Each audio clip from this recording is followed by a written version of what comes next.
Have you heard? Cat bites, the peril beyond the pain. Handling fearful, agitated, or painful cats can lead to bite injuries, as can improper restraint or handling techniques.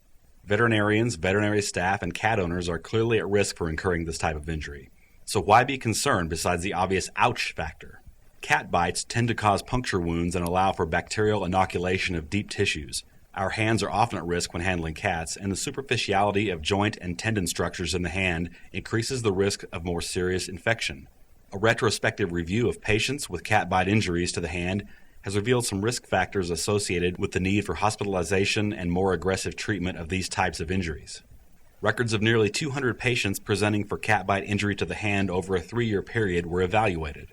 Most were middle-aged women, and of the patients included in the study, 30% required hospitalization for intravenous antibiotic therapy and, in many cases, surgical irrigation and wound debridement.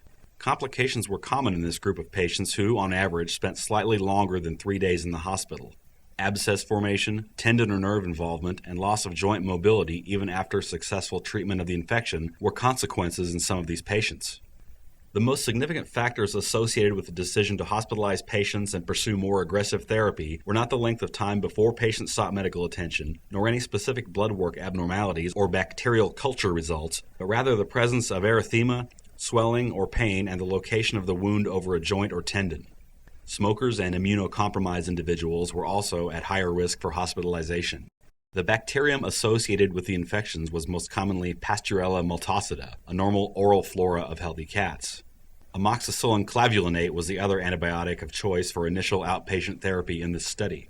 Although other studies have demonstrated that early prophylactic administration of antibiotics can significantly decrease the risk for developing infection, identifying which patients will eventually require more aggressive treatment has not been easy.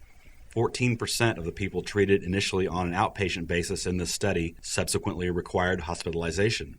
The take-home: seeking medical attention for cat bites to the hand is always prudent. In this study, complete resolution took 13 days for outpatients and 30 days for the hospitalized group, emphasizing the significance and severity of these wounds.